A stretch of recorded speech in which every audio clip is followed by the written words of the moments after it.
अपने इस वीडियो में आप लोगों को इस सरिन कंपनी के द्वारा बनाई गई मशीनों की कुछ जरूरी इन्फॉर्मेशन ही दूंगा, इसलिए प्लीज इस वीडियो को स्किप मत कीजिएगा और आखिर तक जरूर देखें। सरिन कंपनी ने डायमंड इंडस्ट्री की हेल्प के लिए बहुत सी काम की मशीनें बनाई है जो रफ डायमंड्स को कैप्चर, प्लानिंग और मार्किंग करने में एकदम बेजोड़ है। और इस कंपनी की कुछ बेहतरीन मशीनें ये रही आपके सामने। तकनीकी तौर से देखा जाए तो ये सारी मशीनें एक जैसा ही काम करती है, लेकिन ये सारी मशीनें अलग अलग रफ डायमंड्स के साइज के हिसाब से बनाई गई हैं। अब हम इस वीडियो को आगे बढ़ाते हुए इस मशीन की मैकेनिज्म को समझेंगे। इस मशीन की पहली खासियत है कैमरा कैप्चर, मतलब कैमरे द्वारा की जाने वाली रफ हीरे की कैप्चरिंग। जैसे कि आप तस्वीर में देख सकते हैं, मशीन के इस हाईलाइट किए गए हिस्से में, मतलब इस कंपार्टमेंट को अगर खोले तो आप देख सकते हैं इसके अंदर एक लेंस रखा हुआ है। और तीसरी तस्वीर में इसी मशीन में यूज होने वाले और 3 अलग अलग लेंसेज हैं कि जो रफ डायमंड के साइज के हिसाब से उसकी कैप्चरिंग और 3D इमेज बनाने के लिए यूज होते हैं। इस मशीन की दूसरी खासियत है लेजर द्वारा की जाने वाली कैप्चरिंग। लेजर द्वारा कैप्चरिंग करने के लिए मशीन के हाईलाइट किए गए इस हिस्से में लो फ्रिक्वेंसी वाले लेजर का इस्तेमाल होता है, जिससे उसके बाहरी सरफेस को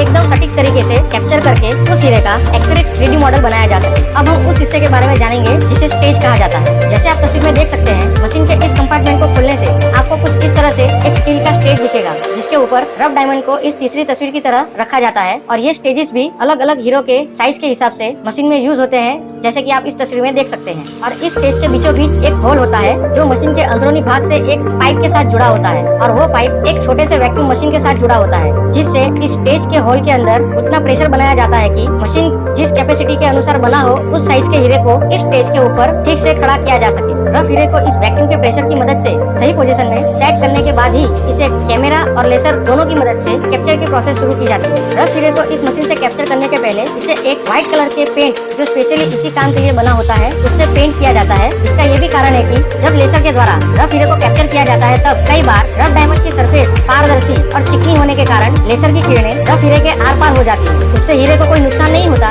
लेकिन रफ हीरे के 3D मॉडल पे इसका असर पड़ता है और मशीन ठीक तरह से उसका 3D मॉडल नहीं बना पाती। इसीलिए इसका ठीक तरह से व्हाइट कलर से कोटिंग होना बहुत ही जरूरी है, जैसे कि आपने इस छोटे से वीडियो में देखा। इसी मशीन के द्वारा किए जाने वाला चौथा महत्वपूर्ण कार्य है मार्किंग। जैसे कि आप इन तस्वीरों में देख सकते हैं, मशीन का जो हिस्सा मैंने हाईलाइट किया है, जहाँ पे एक चाबी भी लगी हुई है, उस हिस्से को कहा जाता है डायोड, जहाँ से हीरे के ऊपर मार्किंग की जा सके उतना पावर जनरेट होता है। और जैसे कि आप देख सकते हैं इस तीसरी तस्वीर में, जहाँ से वो जनरेट हुई पावर रफ डायमंड के सरफेस के ऊपर जैसे कि आपने प्लानिंग की हो उस तरह से मार्किंग करती है। इस मशीन को यूज करने वाले और डायमंड इंडस्ट्री के लोगों को ये बात तो पता ही होती है कि इस मशीन में कोई इंक नहीं होती, लेकिन इस मशीन में ये दूसरी तरह का एक लेजर होता है, जिससे रफ डायमंड की सरफेस के ऊपर एक पतली सी लेजर बीम पड़ती है, जिससे डायमंड की स्किन एक स्क्रैच की तरह जल जाती है और देखने से आपको ऐसा लगता है कि रफ डायमंड पे किसी तरह की ब्लैक मार्किंग की गई हो, जैसे कि आप देख सकते हैं।